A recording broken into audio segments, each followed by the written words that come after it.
Assalamualaikum sahabat, salam sukses untuk kita semua. Oke sahabat, pada kesempatan kali ini saya akan buatkan tutorial khusus ya, tahap demi tahap pemijahan ikan lele secara alami yang baik dan benar ya, agar tidak mengalami kegagalan saat melakukan pemijahan ataupun mengalami kegagalan saat merawat larvanya. Nah, jadi di sini saya akan buatkan tutorialnya dari nol ya, agar sahabat bisa lebih paham lagi dan sahabat bisa berhasil ataupun sukses usaha di segmen pembenihan. Jadi simak terus video ini, jangan skip agar sahabat paham.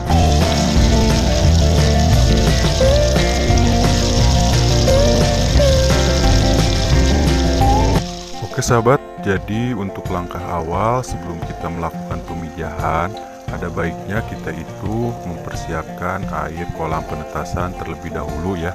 Karena menurut pengalaman saya di sini, mempersiapkan air kolam penetasan itu sangat penting ya, dan wajib kita lakukan kalau kita mau sukses usaha di segmen pembenihan. Dimana tujuan mempersiapkan air kolam penetasan ini itu agar ketika telur pas masuk ke kolam penetasan itu telurnya tidak ada yang putih ya. Yang kedua, setelah telurnya menetas menjadi larva, itu tujuannya agar larva tidak banyak yang mati setelah menetas. Nah, persiapan air kolam penetasan ini kurang lebih biasanya di sini saya mempersiapkannya itu selama 1 minggu ya. Dan jangan lupa juga ya sahabat, sebelum kita isi air kolam penetasan ini ada baiknya kolamnya itu dibersihkan terlebih dahulu ya, lalu dijemur selama 12 jam. Dan kita bisa isi air itu ketinggiannya minimal 15 cm ya, paling tinggi itu 20 cm, jangan lebih dari itu. Nah, jika sahabat sudah melakukan persiapan air kolam penetasan, tahapan selanjutnya yaitu sahabat harus mempersiapkan kakaban ya. Nah, kakaban ini fungsinya untuk menempelnya telur-telur ikan lele ya, ketika ikan lele itu melakukan pemijahan, dan telurnya akan menempel di kakaban ini. Dan ada baiknya juga sebelum kakaban ini kita gunakan, itu kakabannya dicuci terlebih dahulu ya sahabat. Nah, setelah kakaban ini dicuci seperti biasa ya sahabat, itu ada baiknya sebelum kita gunakan jemur terlebih dahulu agar terhindar dari bakteri-bakteri jahat yang bisa merusak kualitas telur ya sahabat. Jadi ada baiknya kita jemur terlebih dahulu. Nah, setelah sahabat mempersiapkan kakaban, tahapan selanjutnya yaitu kita memasang kakaban ya sahabat. Nah, jadi kakaban ini kita susun rapi ya sahabat di dasar kolam. Dan kalau bisa permukaan kolam itu semuanya tertutup sama kakaban ya, agar ketika indukan itu bertelur, itu telurnya semua menempel di kakaban ya sahabat. Jadi telurnya tidak ada yang rusak. Nah, setelah kakaban ini kita susun rapi, selanjutnya sahabat isi air ya. Itu diisi airnya kurang lebih tingginya 20 cm itu udah cukup. Dan kalau untuk air kolam pemijahan ini nggak perlu direndamkan ya sahabat, ini air dadakan juga udah bagus. Nah, setelah sahabat mempersiapkan air kolam pemijahan, tahapan selanjutnya yaitu kita harus mempersiapkan indukan ya sahabat, atau memilih indukan. Mana indukan yang siap dipijahkan dan mana yang belum siap dipijahkan. Kebetulan ini saya sudah pilih semuanya ya di kolam saya, dan ini tinggal dimasukin aja ke kolam pemijahan. Nah, biasanya untuk ciri-ciri indukan betina yang siap pijah itu alat kelaminnya sudah menonjol ya, membulat dan memerah, dan perutnya membuncit ya sahabat. Nah, kalau untuk ciri-ciri indukan si pejantan yang siap dipijahkan, biasanya itu warna tubuhnya sudah mulai memerah ya, coklat, dan alat kelaminnya memanjang melebihi sirip bawah, dan itu di ujung alat kelaminnya itu sudah ada bintik merahnya. Nah, setelah ini selesai, tahapan selanjutnya kita masukkan ke kolam pemijahan. Nah, untuk memasukkan indukan ke kolam pemijahan ini biasanya di sini saya memasukkannya di sore hari ya sahabat, sekitar jam 5 sore. Dan proses pemijahannya biasanya itu akan berlangsung sekitar jam 2 pagi ya, sampai jam 7 pagi. Dan ini adalah keesokan harinya ya sahabat, dimana telur-telur ini semuanya sudah ada di kakaban ya, dan airnya ini sudah terlihat membusa ya. Itu itu tandanya telur-telurnya sangat banyak sekali menempel di kakaban. Nah, untuk memindahkan kakaban ini ke kolam penetasan, itu saya sarankan jangan memindahkannya di pagi hari ya. Jadi walaupun ini sudah banyak telurnya ke kakaban, tapi saya sarankan untuk memindahkannya di sore hari. Karena kenapa? Karena di sore hari itu biasanya nanti si larva atau bibitnya itu akan banyak ceweknya. Dimana kalau banyak ceweknya biasanya itu pertumbuhannya akan cepat besar. Nah, jadi sekarang ini sudah memasuki jam 5 sore ya sahabat. Dan kakaban ini semuanya saya sudah angkat ke permukaan kolam. Nah, untuk ciri-ciri telur yang akan menetas, sahabat bisa lihat sendiri ya, bahwa warna telurnya itu kuning kehijauan ya, bukan yang warna putih. Dan sahabat juga bisa lihat ini telurnya sangat banyak sekali ya. Dan saya sarankan juga buat sahabat saat mengangkat kakaban ini atau ntar memindahkan kakaban ini itu harap hati-hati ya, pelan-pelan, jangan terburu-buru. Kalau terburu-buru nanti bisa gagal ya, telurnya pasti banyak yang putih.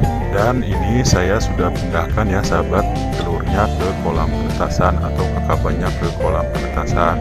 Nah, untuk cara penaruhan kakabannya sendiri itu juga harap pelan-pelan ya sahabat. Dan posisi telurnya itu harus ada di bawah ya sahabat, jadi jangan di atas.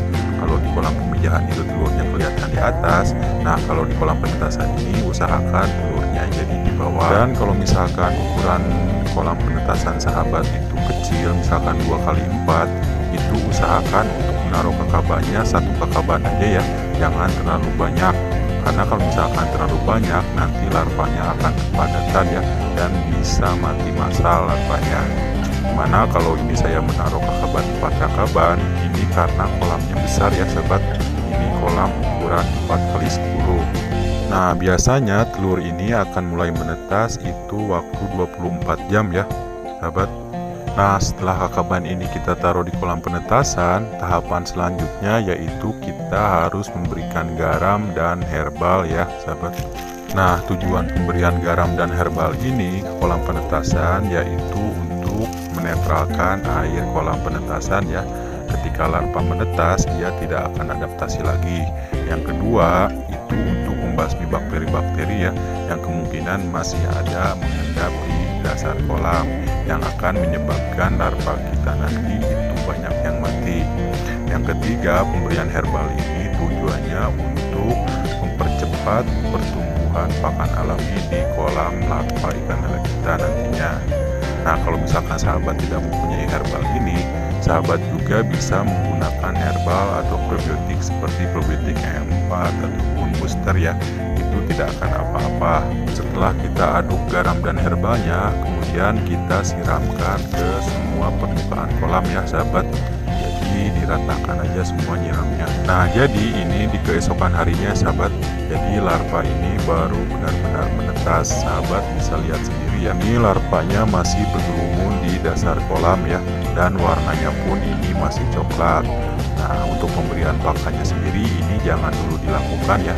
Jadi kita harus nunggu 3-4 hari dari mulai menetas.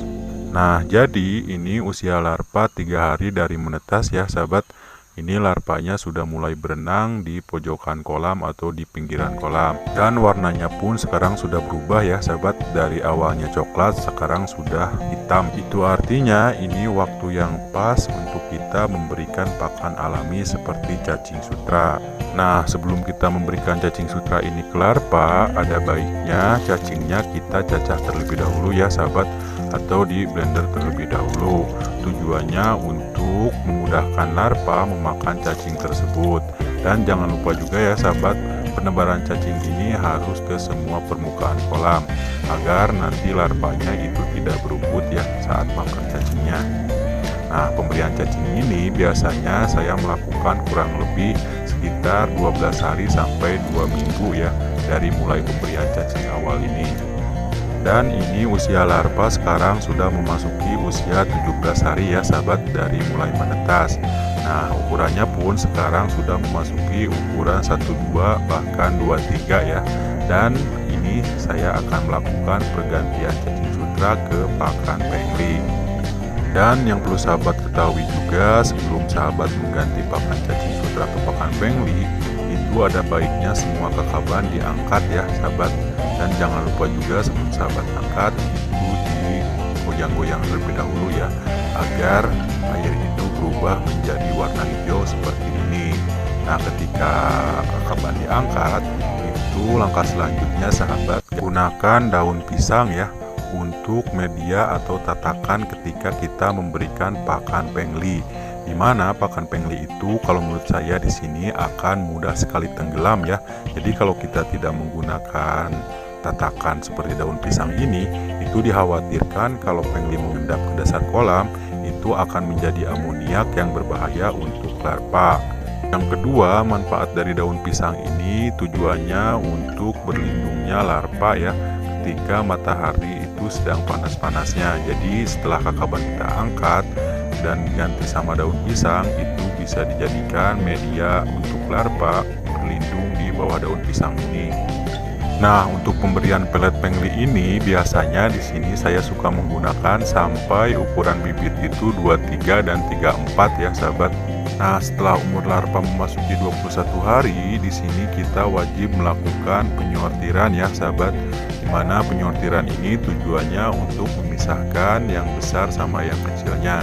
Karena setahu saya pembenihan ikan lele ini tidak luput dari kanibalisme ya. Jadi kalau misalkan ada yang bongsor atau yang gede, itu bisa memakan yang kecil.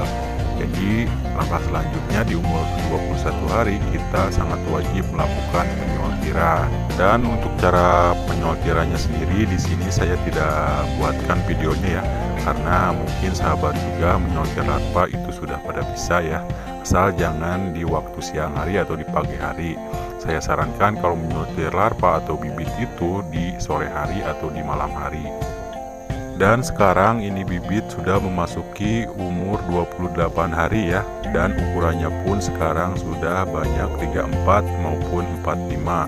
Dan pergantian pakan pun di sini kita lakukan ya. Biasanya kalau saya di sini untuk ukuran bibit 34 atau 45 saya suka menggunakan PF 500 ya sahabat. Dimana PF 500 ini saya gunakan sampai ukuran bibit itu memasuki 46. Dan setiap naik satu ukuran di sini saya selalu ganti untuk jenis peletnya. Jadi kalau misalkan nanti ukuran bibitnya sudah memasuki 46 atau 47, berarti saya di sini menggunakan PF 1000 ya sahabat, atau dengan menggunakan pelet tongwei ya, karena tongwei itu butirannya sama PF 1000 ya, itu 0,8 mili. Jadi sangat bagus juga untuk memacu pertumbuhan bibit ke depannya agar lebih cepat besar lagi. Dan yang perlu sahabat ketahui juga, jangan melakukan penyortiran itu terlalu cepat ya. Misalkan seminggu sekali itu jangan dilakukan. Karena kalau misalkan sahabat melakukan penyortiran di antara seminggu sekali, biasanya itu ikan akan cepat stres ya. Jadi saya sarankan di sini kalau sahabat mau melakukan penyortiran itu minimal 2 minggu sekali ya. Itu sudah baik. Jadi ikan tidak mudah stres. Jadi intinya kalau misalkan sahabat mau berhasil usaha di segmen pembenihan, yaitu sahabat harus melakukan persiapan itu secara benar ya. Entah dari persiapan air kolam penetasan, persiapan indukan, pemberian pakan yang benar, pemberian cacing yang benar. Insya Allah sahabat kedepannya akan berhasil usaha di segmen pembenihan. Oke ya sahabat, jadi sekian dulu video dari saya, semoga bermanfaat. Assalamualaikum warahmatullahi wabarakatuh.